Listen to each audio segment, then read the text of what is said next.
ہم اور آپ تو بہت مطمئن ہیں کہ اتنی نمازیں پڑھ لیتے ہیں، حج بھی کر لیا ہے، عمرہ بھی کر لیا ہے، لیکن اصل معاملہ تو ہوا نہیں۔ جو اصل معاملے کے لیے دنیا میں بھیجا تھا وہ معاملہ تو حل ہی نہیں ہوا۔ تو وہ کیا ہے؟ وہ یہی ہے تزکیہ نفس، اپنا دل جو ہے وہ اللہ کو دینا۔ ہمیں دل اللہ کے لیے کرنا ہے، اور دل اللہ کے لیے کیسے ہوتا ہے؟ میں بار بار ایک ہی باتوں کی مثالیں دے رہا ہوں، بالکل ایسے ہی جیسے تم اپنی اولاد سے محبت کرتے ہو، کہ ساری رات جاگتے ہو، اس کو لے لے کے گھومتے ہو، اور اس کی دن بھر اس کی جو ہے محبت میں تم کام کرتے ہو، اور کیا کچھ کرتے ہیں یہ سب ہمیں خوب پتہ ہے۔ لیکن یہ محبت ہمیں اللہ سے نہیں، اللہ کے معاملات سے نہیں۔ اللہ یہ چاہ رہا ہے، بلکہ اس سے بھی بڑھ کر چاہ رہا ہے کہ تمہیں تمہاری اولادوں سے زیادہ، لیکن ہم یہ دیکھتے ہیں کہ ہماری محبتیں، اللہ معاف کرے، اس درجے پہ رہے کہ ہے ہی نہیں، بلکہ اللہ معاف کرے ہم اپنے زبان سے تو نہیں کہتے، لیکن عملی طور پر یہ کر کے دکھاتے ہیں کہ ہم اللہ کی باتوں کو ایسا رد کرتے ہیں جیسے اللہ معاف کرے اس کی کوئی حیثیت نہیں۔ اتنا زیادہ ڈی ویلو کرتے ہیں، اتنا زیادہ ہم اس کو کمزور سمجھتے ہیں کہ شاید ہی کسی کو سمجھتے ہیں۔ یہ ہماری دراصل حقیقت ہے، جو میں بار بار عرض کر رہا ہوں۔ اگر ہم کسوٹی پہ کسے تو ایسے ہی نظر آتا ہے، لیکن اس ایسے ہی نظر آنے کو اگر ہم نے سمجھا نہیں تو وہی سب سے بڑا خسارے میں ہوتا ہے، کیونکہ اللہ تعالیٰ نے ہمارے اوپر بڑی مہربانیاں فرمائی۔ وہ سب سے بڑی مہربانی کیا عطا فرمائی کہ ہمیں ایمان کی دولت بلا استحقاق عطا فرما دی، بغیر کسی عمل کے عطا فرمایا۔ لیکن بہت سو کو اللہ تعالیٰ نے ابھی تک، جب تک کہ وہ اس عمل کو نہیں کریں گے، اس قربانی کو نہیں دیں گے، وہ ایمان کی دولت نہیں حاصل کر سکتے، اور اس کے علاوہ اہل حق سے جوڑ دیا۔ ورنہ یہ ایک خود بہت بڑا، اللہ معاف کرے، بڑا امتحان تھا۔ اللہ نے اس امتحان سے بھی ہمیں نکال دیا۔ یہ جو بڑے بڑے امتحانات تھے وہ تو اللہ نے ہم پہ ڈالے ہی نہیں، کیونکہ وہ جانتے ہیں یہ بڑے کمزور ہیں۔ جب یہ نہیں کر پائیں گے تو وہ کیا کر پائیں گے؟ لیکن جو امتحان ہمیں دینا ہے وہ دینا ہے، اور اس امتحان کو ہر صورت میں حاصل کرنا ہے۔ لیکن بار بار کہہ رہا ہوں، بار بار دہرا رہا ہوں ایک ہی باتوں کو، کہ انسان کی کامیابی صرف اور صرف اللہ کی رضا میں، اور اللہ کی رضا کا طریقہ صرف اور صرف ایک ہی چیز ہے، وہ عشق اور محبت۔ انسان دنیا کی محبت میں آ کر اللہ کی رضا کو چھوڑ دیتا ہے۔ یہ فطرتاً ہے ہمارا، یہ بلٹیڈ ہے، یہ نہیں کوئی بات، بلٹیڈ ہے، فطرتاً ہے، اور اسی فطرت کے خلاف ہم نے جانا ہے۔ لیکن اس فطرت کے خلاف جائیں گے کیسے؟ اس کا طریقہ، بار بار اس کا کوئی بھی چیز حاصل کرنے کا طریقہ ہے، وہ چیز اس طریقے سے حاصل ہوتی ہے، لیکن ہم نے نہ وہ طریقہ اپنایا ہوا ہے، نہ وہ معاملات ہیں ہمارے، اور ہم بڑے مطمئن ہیں کہ معاملہ بنتا جا رہا ہے۔ ہرگز ایسا نہیں، میں آپ سے بار بار کہہ رہا ہوں، ہرگز ایسا نہیں، کیونکہ میرے پاس دلیل ہے، اس دلیل کی روشنی میں بول رہا ہوں۔ اور وہ یہی ہے کہ دنیا کی ہم کوئی بھی انویسٹمنٹ کرتے ہیں، کوئی بھی معاملات کرتے ہیں، اس کو آ کر بیان کرتے ہیں، حضرت میں نے فلاں جگہ اسٹاک ایکسچینج میں جو ہے نا وہ انویسٹمنٹ کی تھی، لیکن اس میں نقصان ہو گیا مجھے۔ میں نے فلاں زمین لی تھی، لیکن نقصان ہو گیا اس میں مجھے۔ ہر چیز کے بارے میں اس کو تشویش ہے۔ کتنے سال پرانی بات ہے حضرت؟ تقریباً 10 سال پرانی بات۔ ارے 10 سال ابھی تک تمہارے دل میں یہ بات بیٹھی ہوئی ہے؟ تو یہ ہے اصل اس کی کسوٹی۔ اور اس کے برعکس رمضان کے روزے رکھے تو اللہ کہتا ہے رمضان کے روزے کا ثمرہ کیا ہے؟ تقویٰ ہے۔ لیکن کوئی آ کے یہ نہیں رو رہا کہ حضرت تقویٰ حاصل نہیں ہوا، کوئی رمضان کے روزے رکھے، تقویٰ ہی نہیں ہے میرے اندر۔ موبائل دیکھتا ہوں تو اس کے اندر بری چیز بھی دیکھتا رہتا ہوں، کسی کے خلاف جو ہے وہ غیبت بھی کرتا رہتا ہوں۔ یہ تقویٰ پیدا نہیں ہوا، کتنا بڑا نقصان ہوا، لیکن کوئی ذکر نہیں، کیونکہ دل میں اس کی اہمیت نہیں ہے۔ بھائی قربانی کا وقت آیا، قربانی دی، لاکھوں روپے خرچ کیے، بڑی محنت کی، لیکن قربانی سے قرب حاصل نہ ہوا۔ یہ قربانی کیسی ہوئی؟ حج کرنے گئے، لاکھوں روپے خرچ کیے، محنتیں کی، لیکن حج کے بعد آنے کے بعد کوئی تبدیلی نہیں۔ یہ کیسا حج ہے؟ اس کی فکر ہمیں نہیں ہے۔ ہم نمازیں پڑھ رہے ہیں، تہجد گزار ہیں، لیکن ہمارے دلوں میں ان باتوں کی کوئی تڑپ پڑ نہیں رہی۔ تو اصل سوچ یہ ہے، لیکن اس کا ذکر تو کہیں نہیں ہے، اس کا کوئی بات تو ہے ہی نہیں کہیں، کیونکہ ہم نے اس کو اہمیت سمجھا ہی نہیں۔ اور اگر خدا نہ کرے جب بار کہہ رہا ہوں کہ دنیا کے اندر ذرا سا نقصان ہو جائے، گاڑی کہیں ہٹ ہو جائے جس گاڑی رکھنے والے کے پاس، تو دیکھو حضرت وہ کل ایسا ہوا، جا رہا تھا، وہ کسی برا بلا کہہ کر اس نے جو ہے میری گاڑی میں ہٹ کر دیا، اور میرا اتنا نقصان ہو گیا۔ کتنا نقصان ہوا؟ تقریباً 4-5 ہزار ہوگا، لاہور اللہ کو 5 ہزار تو دوبارہ آئے گا۔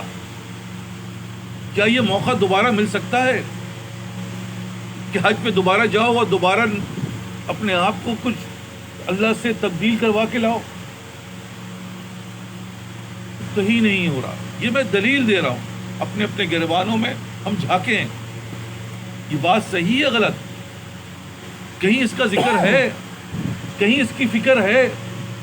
کہیں نہیں ہے۔ تو اللہ تو یہ مانگ رہا ہے، اور یہ ہماری دنیا کی طرف ہے۔ کسی کو فکر نہیں ہے کہ اگر میں نماز نہیں پڑھ پا رہا ہوں یا فلاں کام ایسا ہو گیا، جبکہ جو اصل اس کی کسوٹی ہے، یہی اس کی کسوٹی ہے کہ دل میں تمہاری محبت اللہ کی ہے، اللہ کے حکموں کی ہے، نبی کی سنت کی ہے، یا پھر دنیا کی ہے۔ تو رزلٹ یہی ہے کہ دنیا کی ہے، یہی اس کے علاوہ کچھ بھی نہیں۔ تو خدا نہ کرے ہم اس حال میں مر گئے، تو پھر میں نے آپ سے عرض کیا کہ بڑے خسارے میں چلے۔ میں نہیں کہہ رہا، اللہ ہی کہہ رہا ہے، بڑے خسارے میں۔ اس خسارے سے نکلنے کے لیے ہم اور آپ یہاں بیٹھے ہوئے ہیں، لیکن یہاں بھی بیٹھے ہوئے ہیں تو یہ بھی رسمن ہے۔ یہاں پہ کیوں آئے ہیں بھائی؟ یہ آپ نے تعلق کس لیے رکھا ہے؟ سوال تو یہ پیدا ہے، اور جواب یہ دیتے ہیں کہ صاحب ہم اپنی اصلاح کے لیے آئے۔ تو اصلاح کا طریقہ کیا یہی ہے؟ اصلاح کا طریقہ تو یہ ہے ہی نہیں۔ اصلاح کا طریقہ تو یہ ہے کہ انسان اپنی کیفیت اپنے دل کے حال سے بیان کرتا ہے، لیکن یہ تو کہیں نہیں ہو رہا، اس کا کوئی ذکر نہیں ہو رہا۔ بس آ رہے ہیں اور جا رہے ہیں، سالوں سال گزر گئے۔ تو مجھے بتاؤ، تم ڈاکٹر کے پاس آؤ اور جاؤ، تمہارا بیماری صحیح ہو جائے گی؟ نہیں ہوگی۔ یہی سب سے بڑا دھوکہ ہے۔ بلکہ یہ سوال ہونا چاہیے ہمارے دلوں میں کہ بھائی آ رہے ہیں اور جا رہے ہیں، اصلاح ہو رہی ہے نہیں ہو رہی؟ کسی کو اصلاح کے اس کے رزلٹ کی فکر نہیں ہے، اس کے ثمرے کی کسی کو فکر نہیں ہے۔ لیکن اگر ہے تو دنیا میں ہے، میں نے فلاں کے ساتھ یہ کیا تھا، اس نے میرے ساتھ ایسا نہیں کیا، فکر ہے نا؟ میں نے فلاں کے ساتھ ایسے معاملات کیے تھے، اس نے میرے ساتھ دھوکہ کر دیا، فکر ہے۔ دنیا کی مال کی، دنیا کی ہر چیز کی فکر ہے، اور نہیں ہے تو ان چیزوں کی فکر نہیں ہے۔ اور ہم سب مطمئن ہیں کہ بھائی ماشاءاللہ بڑی کامیابی مل گئی۔ بھائی ارے یہ کامیابی تو اصل رزلٹ بولتا ہے۔ درخت لگایا تو درخت کی کامیابی کیا ہے؟ کیونکہ لگایا تھا وہ تو پھل کے لیے، اگر پھل نہیں ہے تو کیا وہ درخت کامیاب کہلائے گا؟ نہیں ہے بھائی۔ اسی طرح ان سب باتوں پہ اگر ہم نے توجہ نہیں دی تو ہم خسارے میں ہیں، کیونکہ لب بام آ کر ہم نے کچھ حاصل نہ کیا۔ یہ ساری چیزیں ہونے کے باوجود ہمارے اندر کوئی تبدیلی نہیں آئی، اور نہ صرف تبدیلی نہیں آئی بلکہ ہم مائنس میں جا رہے ہیں، کیوں خود تو سمجھ نہیں رہے۔ دنیا کے اندر یہی ہے کہ بچہ اسکول جا رہا ہے، کالج جا رہا ہے تو سوال ہوتا ہے کہ بھائی اسکول کالج جا رہا ہے، امتحان دیا نہیں صاحب، امتحان تو نہیں دیا، تو مجھے بتاؤ کیا اس کی ترقی ہوگی؟ یہی تو ہو رہا ہے، امتحان بتاتا ہے، اور امتحان یہی ہے جو میں افسوس کر رہا ہوں کہ یہ ہوا، رزلٹ کہاں ہے؟ امتحان ہے یہ۔ چلے بھائی بہت سو نے امتحان بھی دے دیا، تو رزلٹ تو کچھ بھی نہیں آیا، تو ہم سب تشویش میں آتے ہیں، یار اتنا وقت لگایا، پورا سال پڑھا ہے، اس کا رزلٹ کدھر ہے؟ ہمیں دنیا کے سالوں کی فکر ہے، لیکن آخرت کی چیزوں کی فکر نہیں ہے۔ اور آپ یقین کریں اسی بنیادوں پر اللہ فیصلے فرماتے ہیں کہ جس چیز کی ہمیں طلب ہے اللہ ہمارے اوپر وہی چیز مسلط کر دیتے ہیں۔ اور ہر آدمی سے پوچھو تو وقت نہیں ہے۔ تمہیں دنیا کی محبت تھی، اللہ نے دنیا کی محبت کو اور تمہارے اندر بڑھا دیا۔ تمہیں مال کی محبت تھی، اس مال کی چاہت تمہارے اندر اور بڑھا دی، کیونکہ ثمرہ ہے نا، جو بوئیں گے وہ کاٹیں گے۔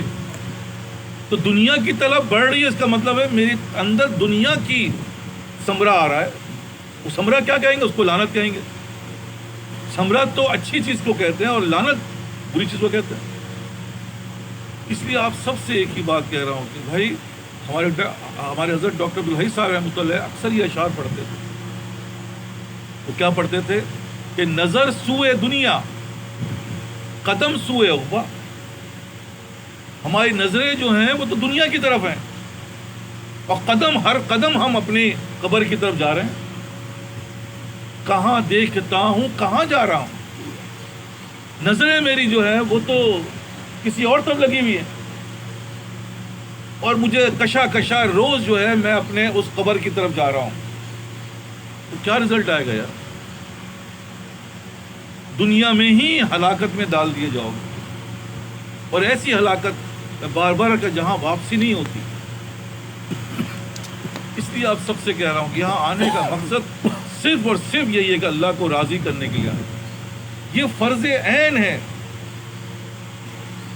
اشیخ تھانوی رحمۃ اللہ علیہ تو یہاں تک فتویٰ دیا انہوں نے کہ اگر تمہارے پاس اتنا وقت نہیں ہے کہ تم اللہ کی اپنی اصلاح کے لیے تم صحبت اہل اللہ نہیں اختیار کرو، تو تمہاری آمدنی جو تم کر رہے ہو وہ سب حرام ہے۔ یہاں تک انہوں نے فتویٰ دیا، کیونکہ فرض عین تم چھوڑ رہے ہو۔ اس لیے عرض کر رہا ہوں کہ بھائی یہ باتیں جو میں آپ سے عرض کر رہا ہوں یہ میری نہیں ہے، میں تو صرف بیٹھ کر حقیقت کو بیان کر رہا ہوں کہ بھائی دیکھو ایسا نہ ہو جائے، کہیں ایسا نہ ہو جائے، اور ایسا اگر خدا نہ کرے ہو گیا تو اللہ کہہ رہا ہے بڑے خسارے میں ہو گئے، نبی کہہ رہا ہے بڑے خسارے میں ہو گئے۔ 1,24,000 پیغمبر آ کے یہی بول رہے ہیں کہ بھائی یہ دنیا دھوکہ ہے، خسارے سے باہر آ جاؤ، کیونکہ یہ دنیا دی اسی لیے گئی ہے تمہیں، یہ تمہارا انعام نہیں ہے، بلکہ یہ کیا ہے؟ یہ امتحان گاہ ہے۔ امتحان جہاں دینے جاتے ہیں ہم اور آپ سب گئے، مجھے بتاؤ وہاں پہ جا کے کس کو اس بات کی فکر ہوتی ہے کہ ڈیکس اچھا ہے یا برا ہے؟ اس کو تو امتحان دینے کی فکر ہوتی ہے، پر کیسے بھی امتحان ہو جائے، امتحان میں کامیاب ہو جاؤ۔ تو یہ وہ حقیقت ہے۔ لیکن اگر کوئی شخص یار ڈیکس کی ایسا ہے یا فلاں چیز ایسی ہے، پانی وہاں صاف نہیں مل رہا، اور پانی کی تلاش میں نکل گیا، امتحان چھوڑ کر کسی اور کام میں لگ گیا، تو بتائیں کیا کہیں گے آپ؟ یار تم اپنا وقت ضائع کر رہے ہو، وقت بہت مختصر سا ہے، اس میں تو یہ تمہیں کرنا ہے۔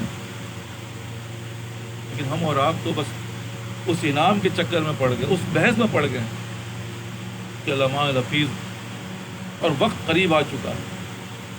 بار بار سمجھا رہا ہوں وقت قریب آ رہا ہے، اب بھی ہوش میں نہ آئے تو ہلاکت میں چلے جائیں گے۔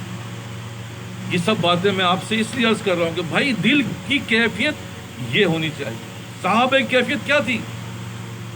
گھر سے ایک دم پریشان ہو کے نکلے، حنظلہ منافق ہو گیا، حنظلہ منافق ہو گیا۔ صدیق اکبر ملے، کیا ہوا حنظلہ؟ عجیب سی بات ہے کہ ہم جب اپنے گھر والوں میں رہتے ہیں تو ہم تو عجیب سی کیفیت ہوتی ہے ہماری، سب بھول جاتے ہیں، اور جب ہم نبی کی صحبت میں رہتے ہیں تو ہماری کیفیت کچھ اور ہوتی ہے، ایسا لگتا ہے جنت اور جہنم بالکل ساتھ ہے اور قریب ہے۔ یہ تو منافقت کی نشانی ہے۔ یہ ہے سوچ، اور ہماری آپ کی سوچ کیا ہے؟